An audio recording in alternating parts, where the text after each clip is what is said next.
Hello friends, welcome back to our channel Partha kitchen. ఇవాళ మన recipe వచ్చేసి మునగాకు పొడి. మునగాకు హెల్త్ బెనిఫిట్స్ మనందరికీ తెలిసిందే కదండి. అందుకే ఇలా పొడిలా ప్రిపేర్ చేసుకుని పెట్టుకుని ఈ పొడిని అన్నంలో నెయ్యి కాంబినేషన్ తో తిన్నా, అలాగే ఇడ్లీ లేదా దోశ కాంబినేషన్ లో తిన్నా చాలా బాగుంటుంది. ఇలా పెడితే కిడ్స్ కూడా చాలా ఇష్టంగా తింటారు. ఈ పొడిని ఎలా ప్రిపేర్ చేసుకోవాలో ఈ వీడియోలో చూద్దాం. So let's start the process. ముందుగా మునగాకుని ఇలా వీడియోలో చూపిస్తున్న విధంగా మరీ ముదరగా అలాగే లేతగా కాకుండా ఉన్న ఆకుని తీసుకుని ఇలా ఓన్లీ ఆకులు మాత్రమే తీసుకుని శుభ్రంగా వాటర్ తో 2-3 సార్లు బాగా వాష్ చేసుకుని పొడి క్లాత్ మీద నీడలో తడి అంతా పోయే వరకు ఆరబెట్టుకోవాలి. ఇలా తడి అంతా ఆరిన తర్వాత స్టవ్ మీద గిన్నె పెట్టుకుని గిన్నె వేడెక్కిన తర్వాత కడిగి శుభ్రం చేసుకుని ఆరబెట్టుకున్న ఆకుని యాడ్ చేసుకుని బాగా కలుపుతూ ఫ్లేమ్ ని లోలో పెట్టుకుని వేయించుకోవాలి. ఫ్లేమ్ ని లోలో పెట్టుకుని మాత్రమే వేయించుకోవాలి, లేదంటే ఆకు మాడిపోయి ప్రిపేర్ చేసుకునే పొడి చేదుగా వస్తుంది. ఇలా ఆకు బాగా వేగిన తర్వాత ప్లేట్ లోకి తీసుకోవాలి. బాగా వేగిన ఆకు పట్టుకుంటే ఇలా క్రిస్పీగా ఉంటుంది. ఇలా వేయించుకుని పూర్తిగా చల్లారే వరకు పక్కన పెట్టుకోవాలి. నెక్స్ట్ ఈ పొడికి కావాల్సిన ఇతర పదార్థాలు చూద్దాం.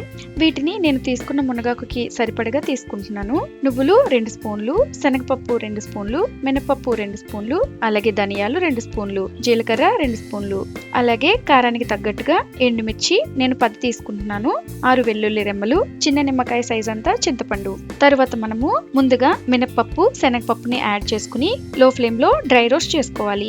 ఇలా లో ఫ్లేమ్ లో కలుపుతూ వేయించుకుని ఇలా బాగా వేగి కమ్మని వాసన వస్తున్నప్పుడు ఒక ప్లేట్ లోకి తీసుకుని పూర్తిగా చల్లారనివ్వాలి. నెక్స్ట్ ధనియాలు జీలకర్రని యాడ్ చేసుకుని దోరగా వేయించుకుని అదే ప్లేట్ లోకి తీసుకుని చల్లారనివ్వాలి. తర్వాత నువ్వులను కూడా లో ఫ్లేమ్ లో దోరగా వేయించుకుని అదే ప్లేట్ లోకి తీసుకుని చల్లారే వరకు పక్కన పెట్టుకోవాలి. నెక్స్ట్ వెల్లుల్లి ఎండుమిర్చిని యాడ్ చేసుకుని లో ఫ్లేమ్ లో బాగా వేగే వరకు వేయించుకుని అదే ప్లేట్ లోకి తీసుకుని చల్లారనివ్వాలి. తర్వాత చింతపండు అలాగే రుచికి సరిపడా ఉప్పు వేసుకుని తేమ లేకుండా వేయించుకోవాలి.